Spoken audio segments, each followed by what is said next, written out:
Hello students, welcome back to the lecture. Today we are going to start a new lecture series that is thermodynamics. So आज से हम एक नया lecture series शुरू करेंगे that is on thermodynamics. Okay?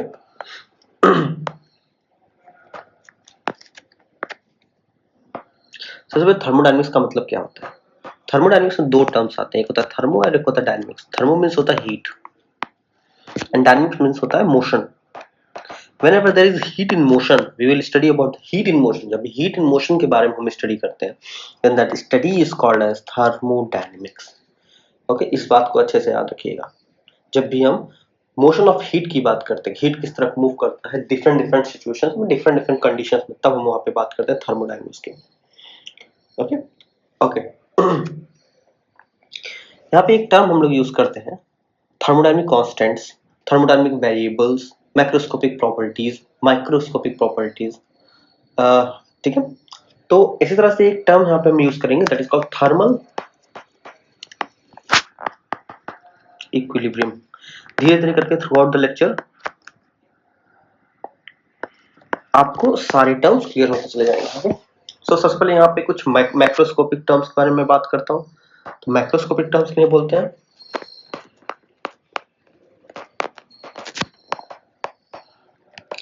Like pressure, volume, temperature, mass and number of moles. ये सारे आपके आते हैं मैक्रोस्कोपिक टर्म्स में. ओके जो मैक्रोस्कोपिकली आप बाहर से ही डिटरमाइन कर सके ये चीज, आपको बहुत ज्यादा इंटरनल स्ट्रक्चर्स को ना देखने पड़े, बॉन्ड्स को ना देखने से लेके एटॉमिक बॉन्ड्स किस तरह से बने हुए हैं, सब की कोई स्टडी ना करनी पड़े. सिर्फ आप एक्सटर्नली इन सब टेम्परेचर, आप पानी को टच करके देख सकते हो गर्म है कि ठंडा है, तो this is a macroscopic quantity. Volume आप देख सकते हो कितना है, कैसे है, किस तरह चेंज हो रहा है. ओके ये सारी चीजें आपकी मैक्रोस्कोपिक टर्म्स में आती है. ओके तो जब भी मैक्रोस्कोपिक टर्म्स कांस्टेंट हो किसी भी सिस्टम का, तो हम उसे बोलेंगे thermal equilibrium.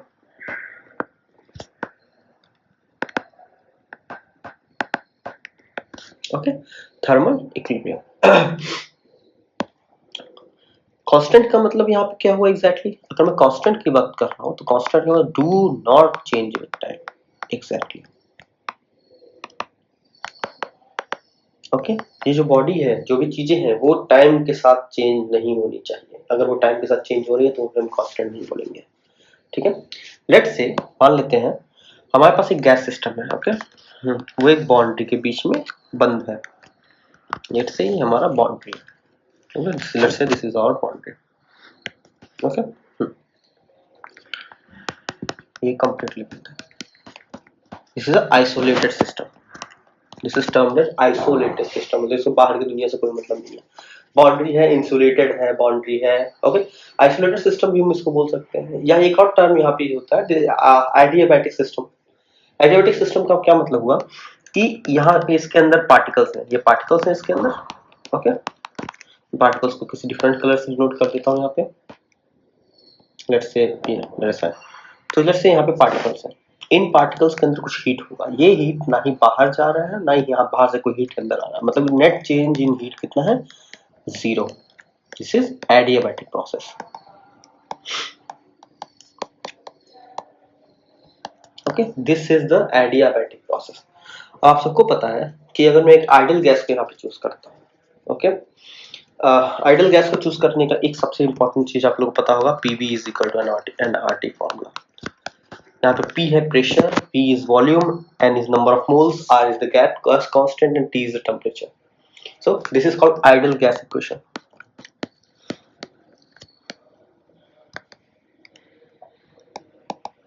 Okay so this is your ideal gas equation. तो याद रखिए हमने यहाँ कौन सिस्टम लिया? एडियाबैटिक प्रोसेस लिया. एडियाबैटिक प्रोसेस मतलब ये जो बाउंड्री है वो इंसुलेटेड बाउंड्री है.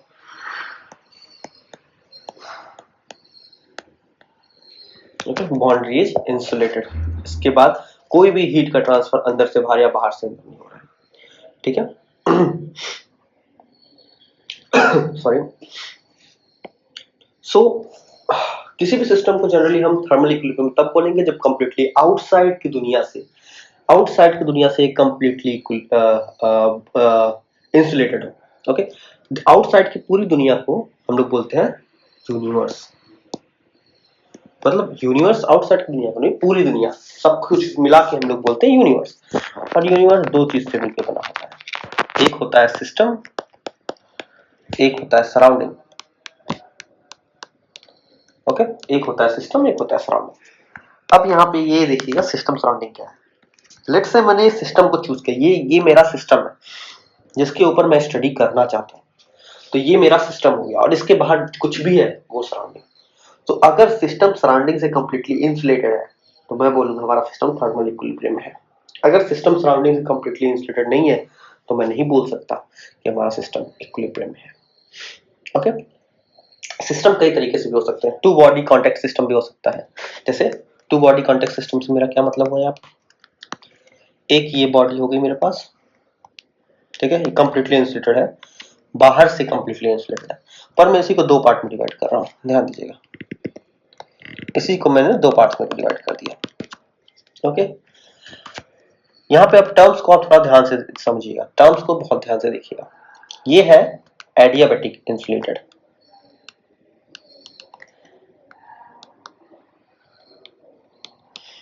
लेकिन ये जो ग्रीन लाइन आप यहाँ देख रहे हैं, ग्रीन लाइन जो आप यहाँ देख रहे हैं, इसको मैंने बनाया है एज ए कंडक्टिंग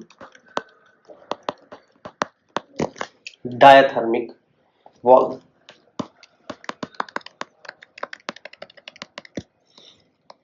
तो वॉल्स सेम काइंड के भी नहीं हो सकते हैं, आप वॉल्स भी डिफरेंट काइंड के बना सकते हैं। लेट्स सी ये एक मूवेबल पिस्टन की तरह है, ये मूव कर सकता है डिपेंडिंग ऑन प्रेशर वॉल्यूम कितना हो जा रहा है, ये मूव कर सकता है।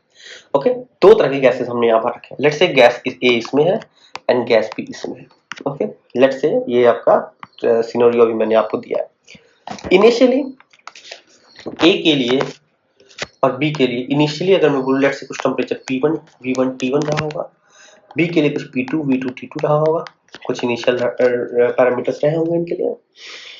अब हीट फ्लो कर रहा है from A to B until, कब तक फ्लो करेगा, जब तक सेम टेम्परेचर ना हो जाए। ये डायथर्मिक का मतलब ये हुआ, यहाँ पे हीट फ्लो कर सकता है, कुछ और चेंज नहीं होगा, कुछ भी और चेंज नहीं होगा। कंडक्टिंग डायथर्मिक का मतलब ये हुआ heat can flow from one place to another. बाहर वाला बहुत एडियाबैटिक है, बात कर सकते, अंदर वाला इंसुलेटिंग है, कंडक्टिंग है, तो heat can flow from one system A to system B. So heat तब तक फ्लो होगा जब तक कि टेम्परेचर दोनों सिस्टम का चेंज नहीं हो जाता है। और हमको पता है PV is equal to N RT, अगर हीट फ्लो होगा टेम्परेचर चेंज होगा, टेम्परेचर चेंज होगा प्रेशर और वॉल्यूम में भी वेरिएशंस आएंगे। और तो लेट्स से ये कुछ इनिशियल था इनका कुछ पैरामीटर यहाँ पे, तो फाइनल कुछ हो जाएगा P1 dash V1 dash T1 dash and similarly ये हो जाएगा P2 dash P2 dash T2 dash something. हाँ, सो अगेन ए और बी सेम टेम्परेचर में आ गए, प्रेशर वॉल्यूम टेम्परेचर चेंज हुआ, दैट्स फाइनल, लेकिन अगेन पूरा सिस्टम थर्मल इक्विलिब्रियम में आ गया।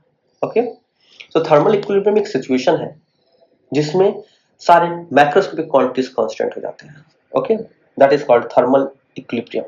अब ये सिस्टम इनिशियली थर्मल इक्विलिब्रियम में हो या ना हो, that is does not matter, initially हो चाहे ना हो, फाइनली हो सकते हैं, मे बी पहले से थर्मल इक्विलिब्रियम में कोई भी कंडीशन यहाँ पे फॉलो हो सकता है।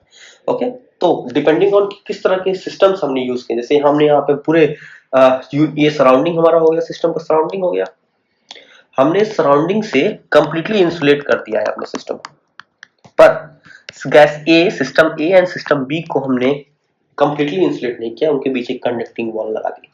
तो डिपेंडिंग ऑन सिस्टम कौन सा हम चूज कर रहे हैं, थर्मल इक्विलिब्रियम सस्टेन होगा, कैसे आएगा क्या होगा ये क्लियर होगा धीरे धीरे। ओके, इसके बाद एक इंपॉर्टेंट थ्योरम हम लोग पढ़ते हैं, that is called zeroth law. Okay, it is called zeroth law, simple सा थ्योरम है ये। सेम सिंपल सी बात बोलता है कि लेट्स से तुम्हारे पास तीन सिस्टम है, A B and C, system A, system B and system C. Okay, let's say A and सी आपस में कांस्टेंट टेम्परेचर पे है। Okay, let's say temperature of A is equal to temperature of C, let's say temperature T है। So अगर मैंने कुछ देर तक ए और बी को टच करा के रखा, या टच करा के छोड़िए, मैं डायरेक्टली आपको बताता हूँ। Let's say temperature of A and C is equal, temperature of B and C is also equal, then this implies temperature of A is equal to temperature of B is equal to temperature of C. Simply यही कहता है zeroth law।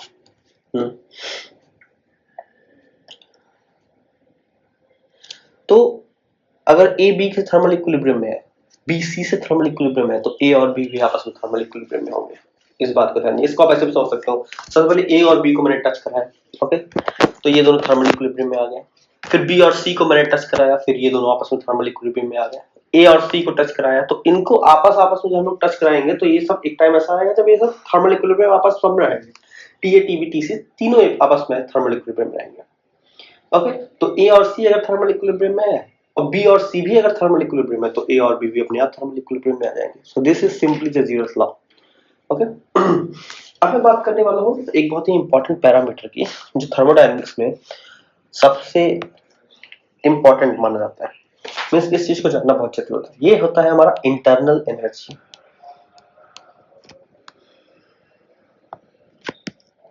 Okay, internal energy को जरा ध्यान से समझिएगा। Internal energy of the system, total internal energy of the system होता है exactly potential energy of the molecule plus kinetic energy of the molecule. याद रखिएगा, पोटेंशियल एनर्जी और the kinetic energy. Potential energy किस किस चीजों की वजह से हो सकती है मॉलिक्यूल के अंदर? मॉलिक्यूल दो मॉलिक्यूल्स हैं, इनके बीच एक इंटरेक्शन होगा, उसकी वजह से भी एक पोटेंशियल एनर्जी हो सकता है। इंटरमॉलिक्यूलर फोर्स की वजह से एक पोटेंशियल एनर्जी क्रिएट हो सकता है। ओके, इन दो मॉलिक्यूल्स के बीच कोई इंटरेक्शन होगा या रिपल्सन भी हो सकता है। ठीक, kinetic energy due because of the motion of molecules.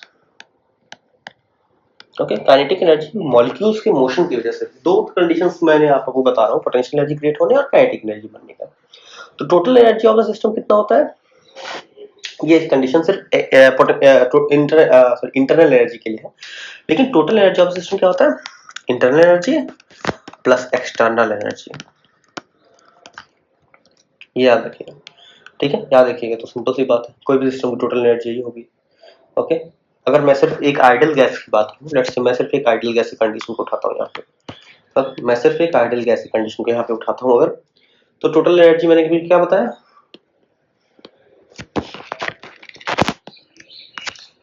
Total energy मैंने यहाँ पे आपको बताया internal energy, means internal energy को मैं यू से डिनोट करता हूँ यहाँ plus external energy of system. Okay, यही टोटल है। एक्सटर्नल एनर्जी मतलब पूरे सिस्टम को एक्सेलरेट किया जा रहा है, पूरे सिस्टम को भगाया जा रहा है, कुछ ऐसा किया जा रहा है। तो अगर मैं सिस्टम को रेस्ट पे रखता हूँ तो एक्सटर्नल एनर्जी टोटल हो जाएगा 0। तो टोटल एनर्जी ऑफ सिस्टम हो जाएगा सिर्फ इंटरनल एनर्जी उसका, मतलब potential energy plus kinetic energy हो जाएगी उसकी टोटल एनर्जी। ठीक है, अब आइडियल गैस की कंडीशन में अगर मैं बात करूं तो हम लोग ये अज्यूम करते हैं कि मॉलिक्यूल्स के बीच कोई भी इंटरेक्शन नहीं होता है, नो इंटरेक्शन बिटवीन मॉलिक्यूल्स। तो पोटेंशियल एनर्जी भी कितना हो गया? 0, राइट। पोटेंशियल एनर्जी तो हो गया, टोटल एनर्जी कितना हो गया? Only kinetic energy.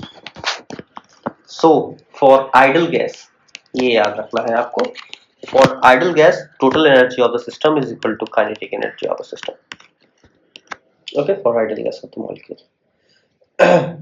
Internal energy is equal to total energy. मैं लिख देता हूँ, total energy is equal to internal energy is equal to kinetic energy. ये तीनों सेम होंगे फॉर आइडियल गैस। ओके, अब हम लोग बात करते हैं डिग्री ऑफ फ्रीडम की।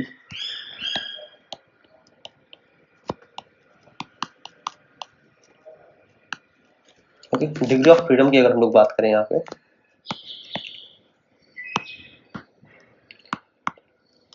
तो degree of freedom generally defined होता है number of independent ways in which a molecule process any kind of motion. ओके, मैं यहाँ पे डिफिनेशन लिख भी देता हूँ शॉर्ट में, number of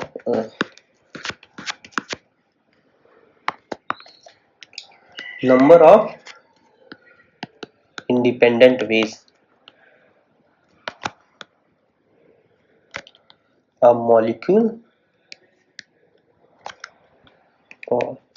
possesses any kind of motion. अब इसमें एनी काइंड ऑफ मोशन में एग्जांपल दे सकता हूँ, translational motion, rotational motion, vibrational motion. ये तीन काइंड ऑफ मोशन का स्पेशली हम लोग यहाँ बात करते हैं। ओके, ये जो एनी काइंड ऑफ मोशन मैंने यहाँ लिखा है, इनमें बेसिकली तीन काइंड ऑफ मोशन की हम लोग बात करते हैं, ट्रांसलेशनल, रोटेशनल एंड वाइब्रेशनल। ये तीन काइंड ऑफ मोशन की हम लोग यहाँ बात करते हैं। ओके, तो या ओके, अब अगर मैं जनरल एग्जाम पर्सपेक्टिव से इस चीज को समझाने की कोशिश करूं तो एग्जाम पर्सपेक्टिव से ऐसे आप समझ सकते हैं कि number of independent terms in an expression for kinetic energy. Okay, number of independent terms in the expression of kinetic energy. इसको मैं अभी समझाता हूं आपको कि इसका क्या मतलब है एग्जैक्टली. अब देखिए degree of freedom. Let's say एक मॉलिक्यूल मैंने लिया, वो मूव कर रहा है, ठीक है, एक्स वाई जेड. एक मॉलिक्यूल मैंने लिया तो उसके पास इधर मूव कर सकता है, इधर मूव कर सकता है, इधर मूव कर सकता है, इधर मूव कर सकता है. Total kinetic energy of the system क्या हो जाएगा? Half M V X square plus M by two V Y square plus M by two V Z square. Okay, ये टोटल है. कितने इंडिपेंडेंट टर्म्स है? 1 2 3. तो डिग्री ऑफ फ्रीडम कितना हो गया? 3.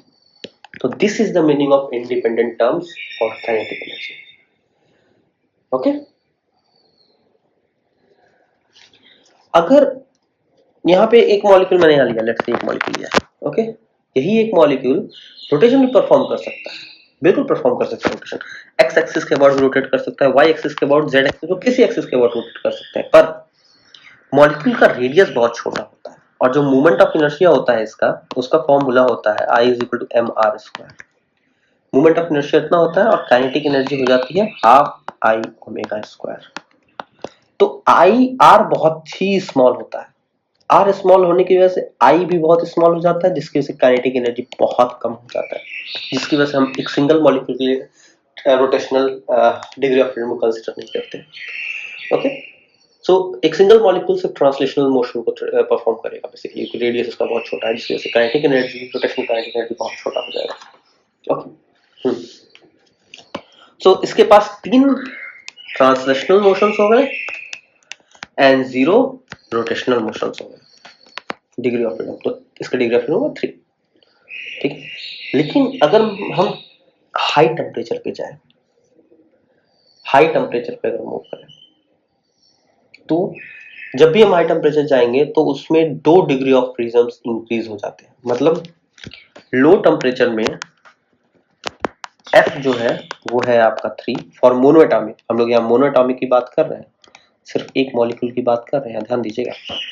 एंड एट हाई टेम्परेचर हमेशा F हो जाएगा 5. ओके, डिग्री ऑफ फ्रीडम हो जाएगा 5 हमेशा. Okay, 2 degree of freedom increase हो जाएंगे. सिमिलरली अगर हम डायटोमिक मॉलिक्यूल पे आए, डायटोमिक मॉलिक्यूल्स मींस कौन कौन से मॉलिक्यूल्स होंगे डायटोमिक? जैसे ऑक्सीजन, नाइट्रोजन, H2, हाइड्रोजन, ऐसे मॉलिक्यूल्स अगर हम लेते हैं और इनकी डिग्री ऑफ फ्रीडम की अगर हम बात करते हैं, ओके, तो ये हो गया एक मॉलिक्यूल, ये हो गया दूसरा मॉलिक्यूल, इनके बीच का ये बॉन्ड हो गया, ये Y है, ये X है, Z. ओके, तो सबसे पहले क्या क्या होगा? 3 ट्रांसलेशनल तो इसके फिक्स होंगे कि 3 ट्रांसलेशनल मोशन में कर सकता है. ओके, तो डिग्री ऑफ फ्रीडम कितना हो जाएगा? पहला तो 3 ट्रांसलेशनल हो जाएगा. भाई यार 2 रोटेशनल की बात कर रहे हैं हम लोग. 2 रोटेशनल का मतलब क्या हो जाएगा? एक तो ये y एक्सिस के अबाउट रोटेट कर सकता है, एक z एक्सिस के अबाउट. x एक्सिस के अबाउट भी रोटेट कर सकता है, पर इसका radius, rotation radius small r, बहुत छोटा होगा मॉलिक्यूल का रेडियस. क्योंकि अगर x एक्सिस के अबाउट रोटेट करेगा तो इसका रोटेशन ऐसा होगा, कुछ ऐसे ऐसे करके रोटेट करेगा, ऐसे ऐसे करके रोटेट करेगा. ऐसे रोटेट करने का मतलब रेडियस.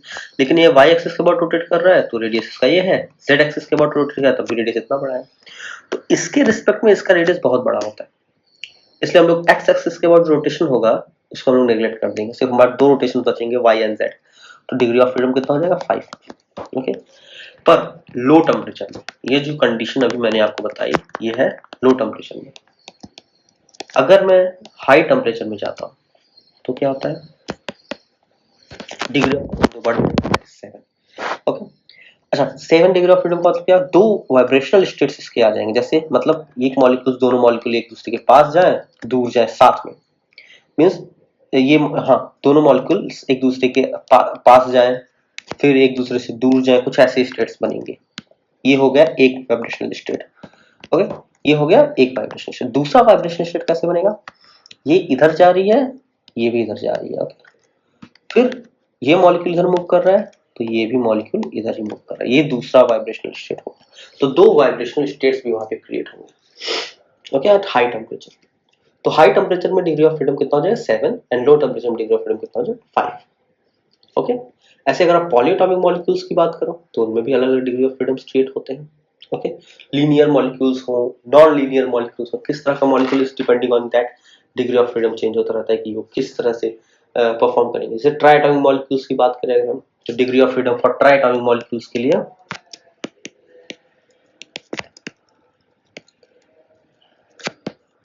डिग्री ऑफ फ्रीडम कितना होता है 6, okay. Triatomic molecule degree of freedom 6। एक और जनरल रूल मैं यहाँ पे बताता हूँ, आप एक फॉर्मूला यही याद कर सकते हो 3n माइनस k। जैसे n क्या है, n is number of particles and k is number of constant, okay. तो अब n and k कैसे डिफाइन करेंगे मैं, अब लेट्स से मैं सिंगल मोनोटॉमिक की बात करूं तो n इज इक्वल टू 1 है, इस पे कोई कांस्टेंट नहीं है, k इज इक्वल टू 0, तो डिग्री ऑफ फ्रीडम कितना हो गया f is equal to 3 into 1 minus 0 is equal to 3। Diatomic molecule की बात करें, कांस्टेंट का मतलब क्या है, यहाँ देखिएगा कितने तरीके से बॉन्ड को मॉलिक्यूल को मूव करने से रोका जा रहा है। तो यहाँ पे कांस्टेंट एक आ गया, दोनों के बीच एक लाइन, तो नंबर ऑफ मॉलिक्यूल्स कितने हो गए 2, कांस्टेंट कितना होगा 1, तो f is equal to 3 into 2 minus 1, f is equal to 5, okay.